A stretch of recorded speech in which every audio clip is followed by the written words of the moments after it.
Debate show में भारत को गीदड़ भपकी दे रहे हैं। सोचिए आप।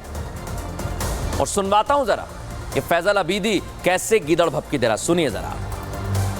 आज मेरी बात याद रखना, इस तस्वीर के बाद जो जंग शुरू होनी है उसके बाद तुमने नजर हैफा पे, इसराइल पे या मीडिया पे नहीं रखनी, तुमने अपनी नजर मोदी पे और अडानी पे रखनी है। हमने कितने करनाक तरीके से तुम्हारे फौजी जो तुमने वहां भेजे उनको मार मार के जन्म हासिल किया। बाद इंडिया वालों तुम्हारा नंबर है, ये जंग तुम्हारी दहलीज पे आई तुम्हारा कोई जहाज, कोई कंटेनर अगर रेड सी से, मेडिटेरियन सी से, बहरा हिंद से निकल गया तो मेरा फैसल रजा अब्दी का गिरबान पकड़ना। 26 नवंबर 2026 से पहले तुम्हें उल्टा लटका के तुम्हारी मैशियत का जनाजा ना निकाला और तुम्हारा वो हशर करेंगे कि तुम सारी जिंदगी याद करोगे।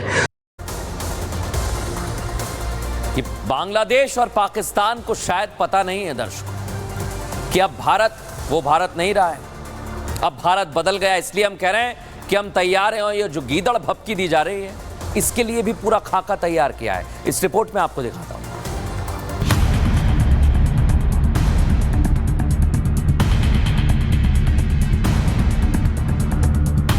पाकिस्तान के पूर्व सीनेटर फैजल आबिदी को शायद 1971 की वो तस्वीर याद नहीं जब भारत के शूरवीरों ने पाकिस्तान की सेना को घुटने टेकने पर मजबूर कर दिया था। इसके बाद करगिल में मिली करारी हार से भी शायद आबिदी अनजान है, इसलिए भारत को गीदड़ भपकी दे रहा है। जिस पाकिस्तान के पास खाने तक के लिए पैसे नहीं है, जो पाकिस्तान दुनिया में भीख का कटोरा लिए फिर रहा है, उस पाकिस्तान से भारत को 2026 में युद्ध वाली धमकी दी जा रही है। 26 नवंबर 2026 से पहले तुम्हें उल्टा लटका के तुम्हारी मैशियत का जनाजा ना निकाला और तुम्हारा वो हशर करेंगे कि तुम सारी जिंदगी याद करोगे। शायद पाकिस्तान जानता नहीं है कि अब भारत बदल चुका है। ये नया भारत है जो अब घर में घुसकर मारता है, जिसका उदाहरण दुनिया देख चुकी है। अगर पाकिस्तान ने जरूरत की या दुश्मन देश ने जरूरत की तो 2016 में सर्जिकल स्ट्राइक और बालाकोट में एयर स्ट्राइक करने में भी कभी पीछे नहीं हटे। पाकिस्तान भारत की ताकत को कमजोर आंकने की कोशिश कर रहा है, जो उसकी सबसे बड़ी भूल है, क्योंकि ये नया भारत है जो किसी को छेड़ता नहीं और अगर कोई उसे छेड़ेगा तो फिर छोड़ता नहीं है।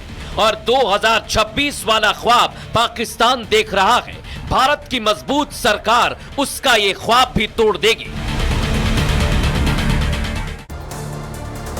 देख लिया दर्शकों आप। लेकिन अब जो पाकिस्तान बड़े बड़े ख्वाब देख रहा है उसके सारे मुगालते आज मैं दूर करने वाला हूं, क्योंकि भारत और पाकिस्तान की ताकत क्या है दर्शकों ये बता देता हूं आपको। पहले तो खर्च देख लीजिए आप। भारत का खर्च कितना है? 81.3 बिलियन डॉलर। इधर पाकिस्तान 10.3 पर ही टिका हुआ है। सैनिकों की संख्या आप देख लीजिए, पाकिस्तान से कोई भी आ सकता है, देख सकता है। 51 लाख है भारत के पास। और इधर पाकिस्तान की तो बात ही छोड़िए। अब बात करते हैं कितनी संख्या में आर्म्ड व्हीकल्स हैं। 1,51,248। पाकिस्तान के पास 50,523 है। एयरक्राफ्ट की संख्या 2296 है भारत के पास और इधर पाकिस्तान सिर्फ 1434 पर टिका हुआ है।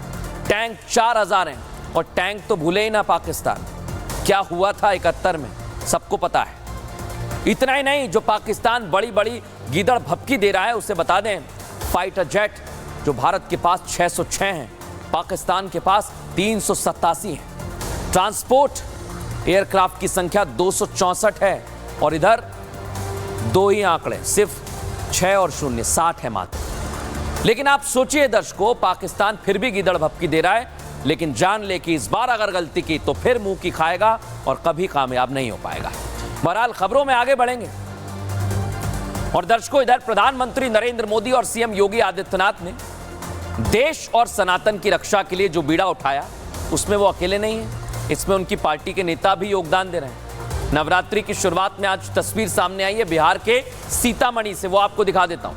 बीजेपी विधायक है मिथिलेश ठाकुर, वो घूम घूम कर लोगों को तलवार बांट रहे हैं। हालांकि इस पर विवाद भी हुआ।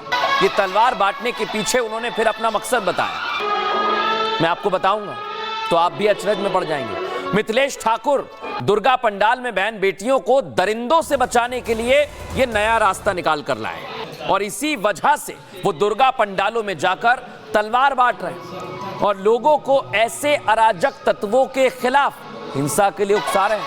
कानून अपना काम करेगा, नहीं करना चाहिए, लेकिन बीजेपी विधायक के इस काम पर सवाल उठ रहे हैं। लेकिन तलवार बांटने के पीछे मिथिलेश कुमार अपनी दलीलें भी दे रहे हैं और धर्म की रक्षा के लिए शस्त्र और शास्त्र दोनों को जरूरी बता रहे हैं। सुनिए जरा क्या कह रहे हैं।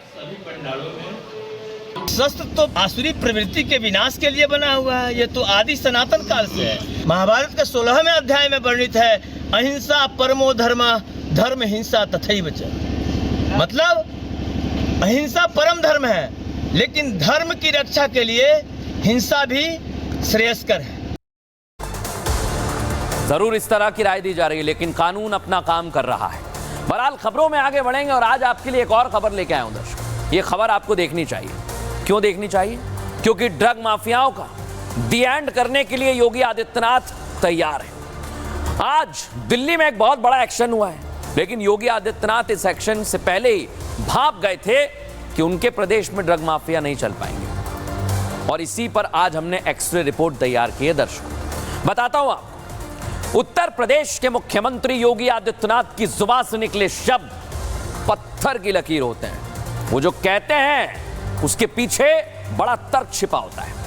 किसी भी बात को वो पुख्ता सबूत के साथ सबके सामने रखते हैं और इसका एक उदाहरण आज मैं आपके सामने रख रहा हूं। यह हाल ही में सामने आया है।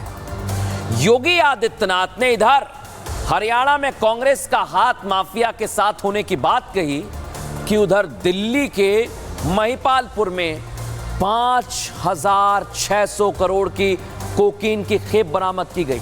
5,600 करोड़। इस मामले का सीधा कनेक्शन आपको पता है किससे है? कांग्रेस पार्टी से है। दर्शकों, कौन है वो कांग्रेस का नेता? इस ड्रग सिंडिकेट से उसका क्या कनेक्शन है, इसका पूरा एक्सरे आपको बताएंगे।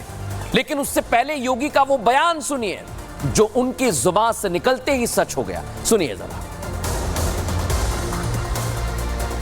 कांग्रेस का हाथ माफियाओं के साथ, ड्रग माफिया के साथ कांग्रेस खड़ी है, माइनिंग माफिया के साथ कांग्रेस खड़ी है, कैटल माफिया के साथ कांग्रेस खड़ी है, वन माफिया के साथ कांग्रेस खड़ी है, ऑर्गेनाइज्ड क्राइम में लिप्त माफिया के साथ कांग्रेस खड़ी है और इसीलिए माफिया का उपचार केवल भाजपा है, केवल भाजपा। देख लिया, सुन लिया दर्शकों।